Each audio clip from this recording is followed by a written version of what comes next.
I'm Kayla. And I'm Jackie. And this is the Kayla and Jackie show. That was our best one. I think so. I think we're finally getting the hang of this. I think we are. Anyway, welcome to the podcast. This is episode 4. Yes. And sorry about the brief hiatus for the month of February. We could not get our shit together to record it. We tried many times to get some episodes out, and it just was not working. No, they were something else. Yeah. So finally, we just made the decision that we were going to just take the month off, even though we just started this. Regroup, kind of come up with some fresh ideas. Because we had some good ideas, they just were not coming out right. Yeah, and we wanted this to make us kind of sound smart and not, like, I don't know, dumb maybe? I don't know. I know. Anyway, yeah, so we're back, and we thought it would be kind of cool. I actually came up with this topic during our hiatus of doing kind of like a recurring theme. I wouldn't say theme, but more topic of what would you do in certain situations. And the first one we thought would be cool would be talking about like different relationship situations, even though we're both single. So I'll be asking the questions, and then we can both just weigh in. Okay. I don't know how many I got here, but here we go. So the first one is, if you're with a guy and he never wants to get married, what do you do? Or what should I say, what would you do? If he doesn't want to get married, I feel like I want to get married, so I feel like that's very important. I think that's one of those things you do have to talk about. Yeah, for sure. And I think it's good to know early on, because they're not going to change their mind. I mean, they might, but it's one of those, like, maybe things that don't always happen, you know? Yeah. So. But what if you're in a situation where there's kids? That's different.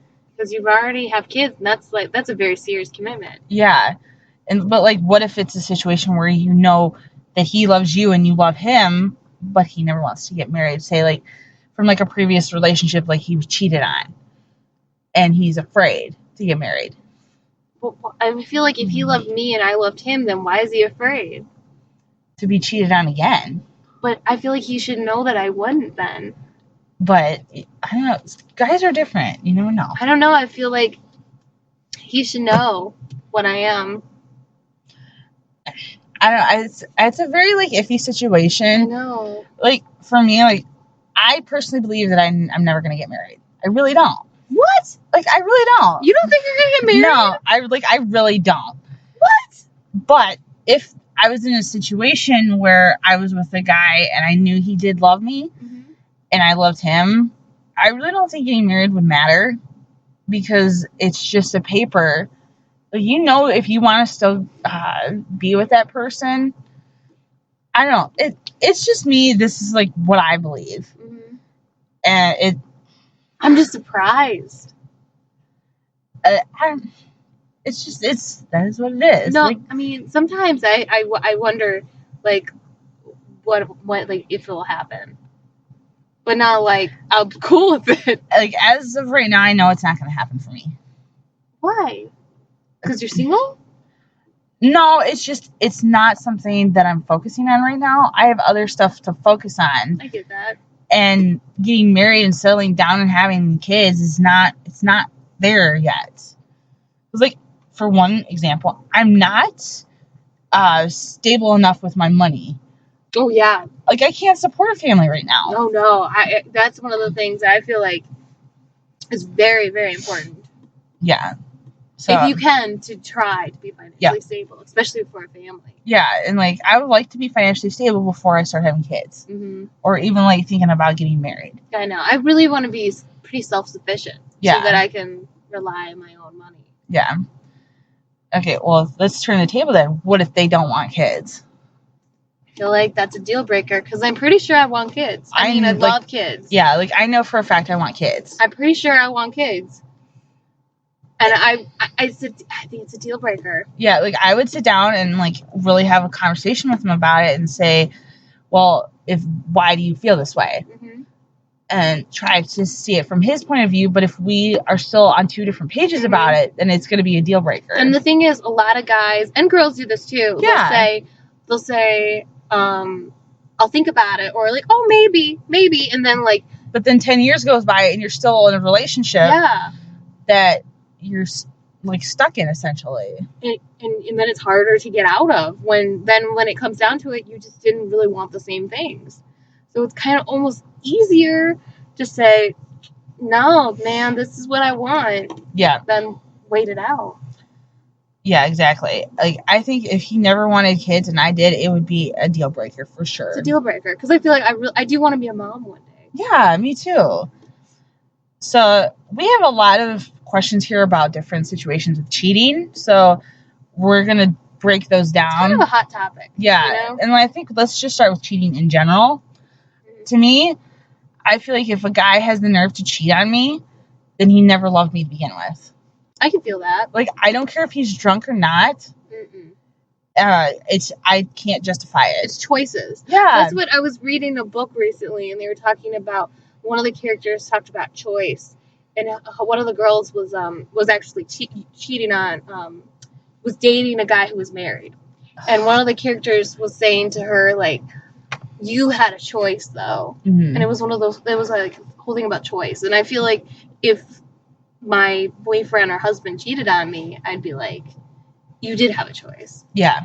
It's like, if you consciously made that decision to do that, then why don't you just break up with me or divorce me? Right. It's like I feel like there's no coming back from that. Yeah. Like, no matter how many hours of counseling. But what if you, because some people do get back together. So, like, how do you think you find forgiveness? I don't know, because I'm a very hard, or I'm the kind of person that it's very hard to forgive people, because, like, in the past, not in just relationships, but like with friendships, I've given people so many chances, and then they end up stabbing me in the back again, and it's like, well, I don't know. Yeah. So some people can do it, and it's one of those, like, I'm not gonna forget, but I'm gonna forgive you. Yeah, I feel like no matter how hard I try, I don't think I could forgive him. I feel like maybe if there's kids, but I feel like you'd have to go to counseling afterwards immediately, because I feel like you would start feeling like, have those questions of, what was wrong with me? Why wasn't I enough? It's like, that would start, like, you would be plagued by that, and it would kind of like ruin more of the relationship. Well, like, let's throw in this situation. What if they say you do forgive the guy, but then he cheats on you again? It's done. Yeah. Cold, done, goodbye. Because that for sure is a decision. Oh, yeah. He is checked out of the relationship, the marriage. He's done. Well, you know, I've heard Steve Harvey once say that when you're in a relationship, it's like, it's not work, but he said it's like every day you make a decision to be in a relationship. And be with that person. Yeah. Because this is what you've decided. So if they just decide not to, then they've made their choice. Yeah. Okay, well, let's compare the two. What do you think is worse, emotional or physical cheating? Ooh, I think emotional. I think so too. Physical's not great. It's not great either. No. Like, I think it's more anxiety, and I think cheating in general is just anxiety ridden. It's just like pit of your stomach, just rip it apart. Yeah. Horrible, honestly. Yeah. And like, I think emotional is worse because you've checked out of your relationship. Oh, yeah. And once you've done that, that's hard to get back. And like, you put time and effort into somebody else when you could have been putting that into fixing your current relationship. Oh, yeah. And I don't know, I think it's worse because I think it's more heartbreaking all the way around. And it's hard for the other person because then they're in this mess. Yeah, I agree. And, you know, their emotions are, you know, are going to be put into play. Yeah. Yep, I agree for sure. But the one thing that is kind of, I can see as a pattern. Well, I don't know, that's not the right wording, but like, I always hear that if a relationship starts after or as a result of cheating, that you should not rush into the relationship. No, it's one of those things like how you get them is how you lose them. Yeah. I feel like you gotta be prepared. But because like with that, you lose your sense of suspicion. Yeah. At least when it comes to physical, because you would lose that because you would be seeing the person more. You wouldn't be sneaking around. Yeah, so. Well, let's move on to the next one. Okay. Your best friend is cheating with on their significant other. What do you do, and who would you talk to first? Okay. So my best friend is cheating, or my best friend's significant other. Wait, say it again. Your best friend is cheating on their significant other with somebody else. What do you do, and would you talk to your best friend first, or would you talk to the boyfriend or significant other? The question is, did my friend tell me, or did they not tell me? If they told you. They told me, it would depend on what they were doing. I would tell them my honest advice, but I would tell them, ultimately, it's your decision. It's your life. For me, I would tell them that if they do it again, that they have to tell them, or I'm going to. That's good. That's a good person. Because it's not fair to the spouse. No, because they deserve to know that essentially there's a problem and there's no love there anymore. Then your friend's gone. Like, you lose a friendship. That's true. So it's hard. But if they honestly care about what you say, it's true. Then maybe they'll think about it. That's why I feel like I would tell them a lot of advice of like what they should do. Like, if you don't want to be in this relationship, you should do this and this. Like, you shouldn't be doing what you're doing. Yeah, because it's not going to be good for anyone. Cheating just sucks in general. It does. I have this friend. I'm not going to say her name. You know her. She's with a guy who I find to be a royal jackass. That's a good question too, though. Real quick, what if you don't like your friend's significant other? That's okay, hard. We'll come back to that. Yeah, we'll answer that in a minute. That she met up with her ex-boyfriend. Ooh. And I told her to not do it because I knew something bad was going to happen. I was right. They ended up kissing. And and she talked to him for a while, and she had that emotional connection. And I didn't like that guy either. He was a royal jackass. Sorry. And she told me, and she's like, you can't say anything. And I was like, I couldn't, because I was the only one she told. And if I told anybody, she would know that I spilled the beans. Oh, that's the worst, especially when you're the only one. Yeah, so I didn't know what to do. I walked around for 3 days, generally pissed off. Oh, man. Yeah, because imagine. I just couldn't believe she had the nerve to do that. And she's still with her husband. But then I asked her, and she denies that she ever cheated on him. Maybe she doesn't think kissing is cheating. Because some people have weird definitions. I feel like that is counted. Yeah.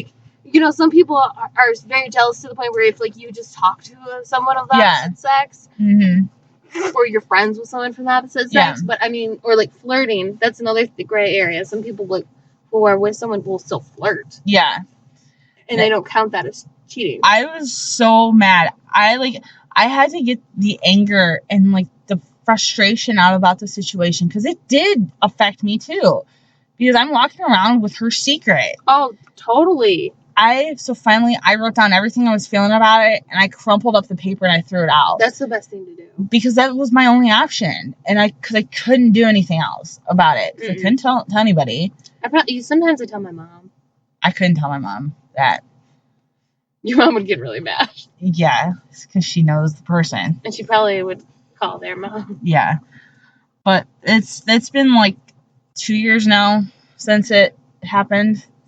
And I don't think she talks to him anymore, thankfully. But, okay, so then back to your earlier question of what would you do if you don't like your friend's significant other. It's really hard. That is a very tough situation, because I'm in that situation with a couple people I know. I have had friends before. Yeah, I've had friends of people who, they're. I'm trying to think of the wording. Significant other? No, it's just In the past, they didn't quite like my significant other. Oh. So that was challenging. And I mean, like, you can feel it. Yeah. From the other perspective, you can feel it. Mm. But, yeah. If you're the friend, then it's rough. Yeah, it's a very, very tough situation. Like, this guy I know, he's gay. Mm-hmm. He's been seeing this guy off and on for like a few years now, and I don't like the guy. And I always try to give everybody, when I meet someone's new date, I always try to get to know them first before I judge them. That's just who my person and my characteristics are. Yeah. And he never tried to have a relationship with me. Yeah. And whoever he ends up with, I want to be able to call him up and say, hey, let's go grab lunch. Not just my friend. Mm-hmm. Because I consider him to be like a brother. We're super close. And I would like to have the same relationship with who he ends up with. And he's an asshole. And, he keeps, like, leading my friend on. And it's just a mess. And he just needs to be done with him. And, like, I've got a couple other friends that are the same way. That, I had a friend whose boyfriend kept bringing up about her ex-friend that came down here to visit. He did not like me for that reason, because of that whole situation and, like, everything that went down with that. He didn't like me for that, and he, like, bring that up all the time. That's weird. Yeah, but he was an asshole. That's petty. Yeah, and I don't know. It's, like, a very tough situation, but I keep saying that. It's one of those things where cheating, like, in general, and just difficult relationship situations are tough. I feel like in those kind of moments, one of my friends was telling me that it's kind of like, you think of a friend, you're like, well, they like them, so they seem to like them, so I'm not going to say anything. Yeah. But it's hard because, especially if you see someone who's really bad for them, not to say, listen, like, I've known you for a very long time, this person is not right for you. Because, especially if it's new, that person's going to only hold on tighter. Yeah. And so you want to support them so you don't risk losing your friend. Because you'll not see your friend until they break up. Yeah. Or if they ever do break up. Yeah, and if they don't break up, you're never seeing them again. Yeah, you're going to lose a friend. You're going to be that bitch who told them that you hated them. Mm-hmm. And they'll probably tell the kids about you. Yeah. And it just sucks. Or here's another one. The couples that stay together for the sake of the kids. That's really hard. I hate it. I've seen people do it time and time again. And it's just a very, very, very shitty thing. And, a lot of kids, it doesn't help them. I've read a lot of stuff, and they were, like, in psychology. Mm-hmm. And a lot of the kids, it doesn't help them because their parents don't argue or communicate in a way that is functional, because they're staying together just for the kids. Oh, I thought about this too. Like, if I were to end up, heaven forbid it doesn't happen, to divorce my husband, I would never prevent my kids from seeing their dad. They're their father. Mm-hmm. Even if him and I aren't on the best of terms. Unless he's a murderer. Like, yeah, like, I mean, that's random. Okay, that's, like, a different situation. Like, if he's in jail, or, like, if he's, like, hurt them again. But if he's what if he's just in jail because he's just a criminal, like, but not, like, a murderer? And what if he's just, like, I just steal things? And would you let him see the kids? It depends on if he's a good father for them. That's true. Like, if he's there when they need him, then he can see them. But if he was emotional abusive to them, and it's just one of those situations again. Mm-hmm. Like, even if, like, say him and I don't see eye to eye on things, I'm not gonna be one of those people that won't let their kids see their dad. Yeah. That's just a very petty situation, and ultimately the kids suffer. Yeah. But, like, if he was a murderer or, like, a very, very bad guy, I won't let him see him. No. But how would you, like, explain it to the kids, though? Like, depending on their age, but... I would probably have to say something like, make it age appropriate. Mm-hmm. I think you have to say... He's done bad things. Yeah, and he's gone away for a long time. Mm-hmm. But here's another twist, though, to this situation. What? This is already very twisty. It is. Complicated. Would you still let your kids see their dad's family? I would, but I feel like they might hate me. Just because I feel like because I'm not saying he's innocent, you know? Yeah, that's true. But I would. But, like, say if they knew he was 100% guilty of the crime and they knew he was a bad person. I would. Because I feel like it's fair for them, too. Yeah, because they deserve to see their grandparents. It's their blood, you know? How did this get so dark? I don't know. It got real dark real fast. It did. Well, let's... Because I said murderer. Yeah. I did it. It's my fault. Let's make it darker and talk about abuse. Oh, God. It kind of fits in what we're talking about, because maybe he's abusive. What if your kid sees that? If he's abusive to me, he's more than likely abusive to the kids, because I've seen situations like that where the father is abusive to the whole family. And he may not be physically abusive to the kids, but he may be emotionally. Right. And that goes back to what we're saying, where emotional abuse is just as bad. Yeah. To me, I almost feel it's worse because I feel like emotional scars never heal. I was just going to say that. Yeah. Like, physical scars or wounds heal, and you have scars, but you can forget what happened, essentially. Yeah. You can be like kind of jaded because you've been beaten, but it's not the same as like your whole life emotionally abused to feel like you're worthless. Yeah. Because that just damages the rest of your life when you then have to be an adult and you've been told that you can't do anything. Yeah. Yeah, I know. Like if a guy...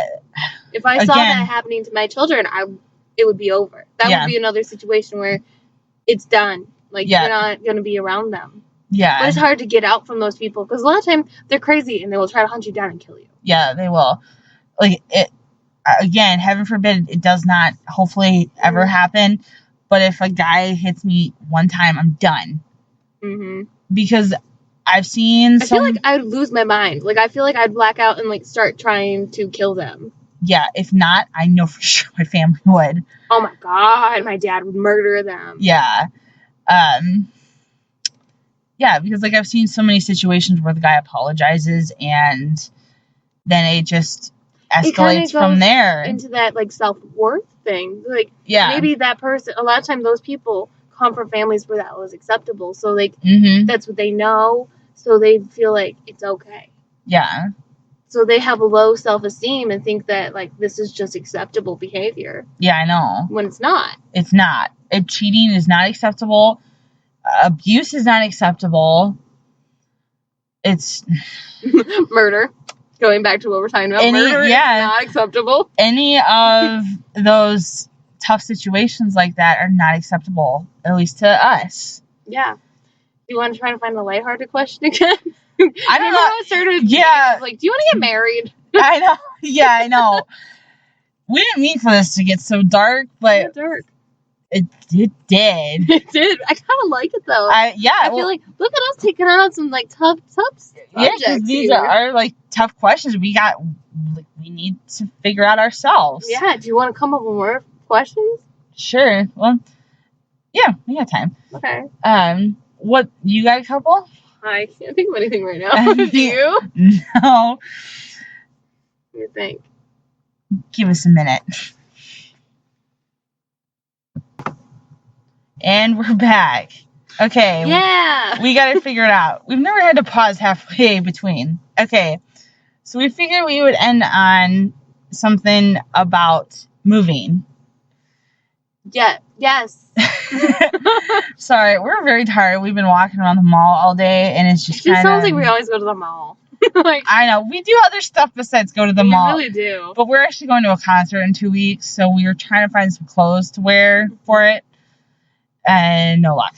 Anyway, so we thought we would end with the question of, what would you do if you had to move out of the state you live in because of your significant other?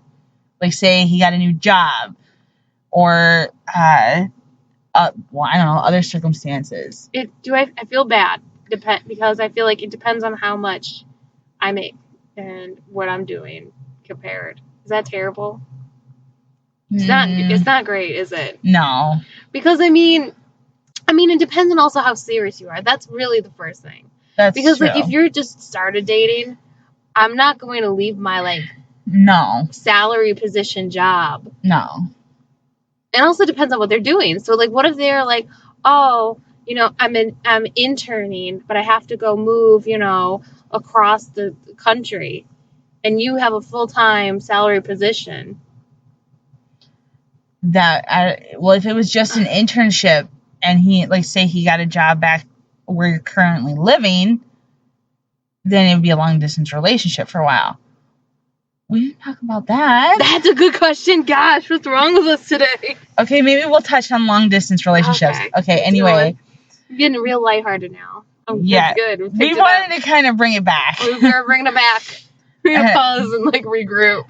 But let's say he has to move, like, say you live, I don't know, like Boston, and he has to move to Texas to take care of a sick family member. Oh, okay. And he asks you to come with him. I feel like I would go, but again, it depends on how long. Like, if we're dating 2 months. Yeah, like, it's kind of weird. Yeah, like, if you've been together, let's put, 5 years on it. Oh, then yeah. Yeah. Oh, I'm thinking, dating, because, if you're dating, then, I feel like a terrible person now, being like, I got a full-time job. But if you just started dating, then it's something you really got to think about. Yeah. If you're married, then it's a whole different situation. Yeah, exactly. But we're just talking purely dating. Yeah, if you're purely dating, and that's what I'm saying, what if you have a good job, you have your own stuff, and then you're going to move across this country? I don't think I would either if I just started dating a guy. Yeah. I would still try to talk to the guy. Oh, yeah, I wouldn't say it's over. No, but, say if it's, a temporary thing. If it's temporary, then, have fun. I'll see you later. We're still dating. Yeah, but, I don't think, if it was 2 months in, I don't think I would. No, and if it's move your life forever. Well, let's up it a little bit and put 6 months on it. 6 months? 3 months is when you kind of know, if you are, serious. I've met relationships that, and actually a cousin of mine, got engaged 6 months after meeting her husband, and they've been together 16 years. Yeah, it happens. I have a friend who, it was quick. It was 6 or 8, and they've been married for 7 now. Yeah. 7 or 8. Yeah, so I think at 6 months, it's a little different. Heck, I knew with my ex-boyfriend a month in that he wasn't it. Yeah, sometimes you know. Yeah, if you, by 6 months, you know for a fact that you don't want to be with anybody else, and he knows that he doesn't want to be with anybody else. Well, it also depends on your job if you could get the same kind of position in that place. If you can't. Yeah, that's true. It depends. I think this situation, though, is just one that you got to look at all factors. Yeah, because you got to be prepared just in case something happens. Yeah, I suggest looking at, A, how long you've been seeing or dating this person. Mm-hmm. B, can you see your future with this person? Right, because you're about to, get an apartment or a house. Yeah. You're going to live together. You're not going to, live apart in the same city. You're living together now. Yeah. After 6 months. Mm-hmm. That's rough, too. Yeah. You're moving across the country, and then you're living together. Yeah, because you're essentially leaving everything you've ever known you're risking everything, essentially. Yeah, you don't know anyone. He doesn't probably know anyone. No. And you're now living together after 6 months. Yeah. There's going to be a lot of give and take. You get to know if you really want the person. Exactly. Because, living together is a whole different ballgame. Yeah. Matthew Hussey has talked about that before. He's had some, dating experts on his YouTube channel, and they've talked about how some of the guys, they move in within, a few months just to get because then it speeds everything up. Yeah, it does. And then those are... Or they go on a vacation. Yeah. Those are the type of girls that, want their future now. It's true. But you do see if you're compatible, like going on a vacation together. You definitely see if you go out soon. For sure. Because, a lot of people do different things. Like, some people just want to go to a beach, and some people want to go do something, you know? Yeah. You learn. Yeah, you do. If you're and you're alone with a person all day. Mm-hmm. Yeah. Well, let's jump to long-distance relationships. Yeah.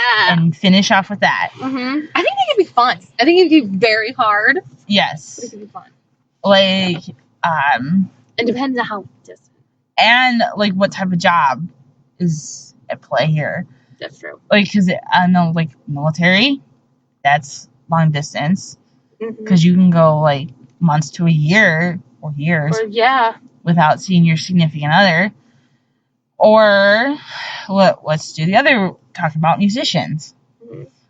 Or maybe they just have a lot of, like, travel they have to do for business, too. You know, like, it's a business. Well, like, I saw on this TV show the other day, this girl goes to Hong Kong every month for work. That's rough. Yeah. It's like, why not just move over there? If you have to go there every month, flying is expensive. She probably gets good miles, though. Probably you get free seats, like, every time. You upgrade it. Like, I don't think you can upgrade anymore, but I think she could just buy a first class ticket. Yeah, probably. Like, they are very, very tough. Mm-hmm. And do you think they're doable?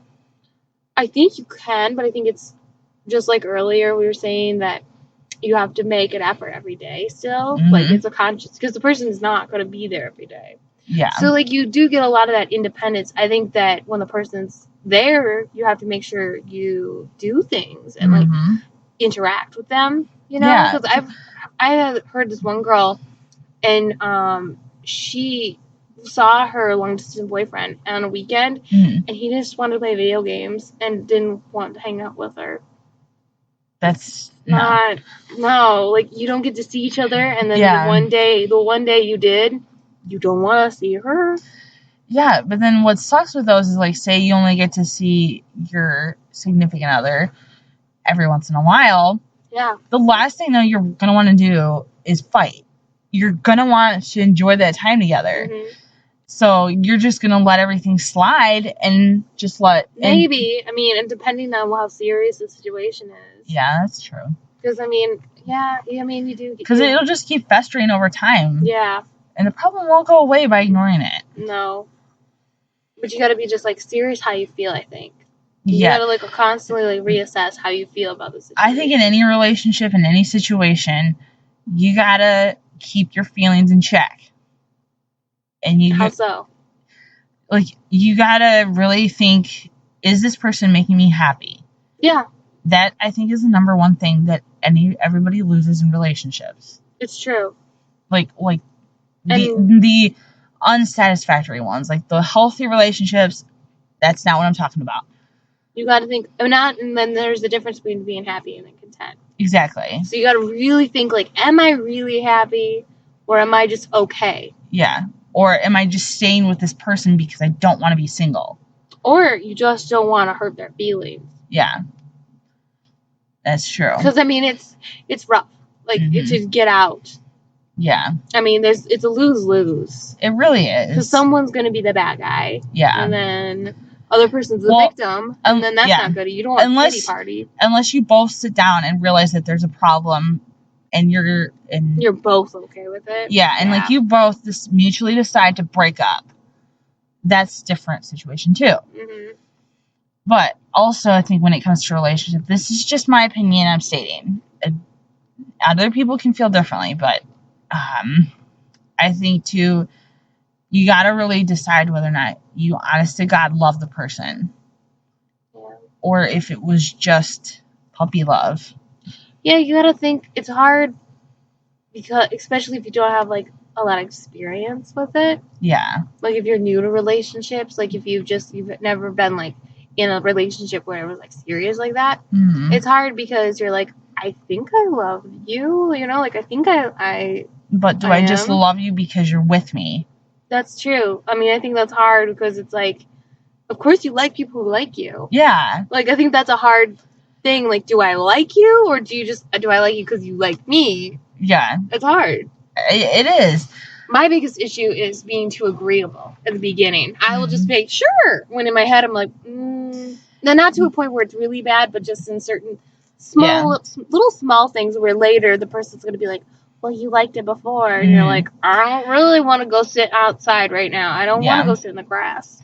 Well, like, with my ex-boyfriend, I knew by a month that we were not meant to be together. I just knew. Because there was just so many different factors. Like, I just thought of some red flags. We can talk about that. We will save that for another episode. Okay, let's pause that. Not for real, but like, it's in the bank. Well, yep. Type it down. Write it down, Kayla. Don't let's forget this. Yeah, like, I just knew because, like, I felt like I was giving more into the relationship than he was. And that's good that you knew to get out. And a lot of people have a hard time. Yeah. Like, I've never had a boyfriend all my life. Like, I've had guys interested, but then it's just, they would come and go, and I had to kind of learn to take care of myself. And yeah, so. You know, I feel like a lot of girls, when they think that's good that you said that, because a lot of girls, when a guy they like and they feel like they're not giving them enough attention like that, especially when it's new on, like in the relationship, will try to hook on tighter. Yeah. And try to force it. You like me. And I think that's good that you were like, yeah, I'm not, this is too much. Yeah, I think we're crossing over into some different ones, so. Yeah, we need to stop this. Yeah, let's wrap it up from here. I think this was a pretty good episode. Sorry if it got a little dark. Murder. That was my fault. I did that. Well, it is a situation that's possible. No, hopefully not. I feel like that was that's Jackie. This is a Jackie thing. This is what I do. And yeah, it's okay. We're not always gonna have these lighthearted conversations. And who knows Good for us taking on some serious stuff. Yeah. If you listening is in one of these situations, just evaluate it. And, like... send us an email. Yeah. Send us a message. Tell us how you feel. Yeah, and we'll try to... what would you do? Yeah. If any of you guys want to send us an email, it is kandjpodcast@gmail.com. Or you can follow us on our Twitters. Our main Twitter is just KNJ Podcast. You can follow me on my Twitter account at Kayla Wozniak. I'm Chit Chat Jackie. I have to start tweeting. I will. I'm not an avid tweeter. I don't know. Is it a tweeter? Sure. I don't know. I don't know. I try to post regularly. Put it that way. Anyway, yeah, and then we are on YouTube. It's just the audio. It is audio only. We will not be doing a video podcast. That's just a lot of work. It is, and we're clearly not even good at uploading these on a regular basis. And we film it in a car sometimes. So. Exactly. Anyway, so it is on YouTube. You got to search The Kayla and Jackie Show. Or... I'm pretty sure it's K&J Podcast. I'm not sure. Who knows? You'll find there isn't a custom handle yet, but it is out there somewhere. We are on SoundCloud also at Kayla and Jackie Show. And there was one more. Oh, and two, I will put this up on YouTube on Friday, the day after we release this. So stay tuned for that. And we will see you guys next time. Bye.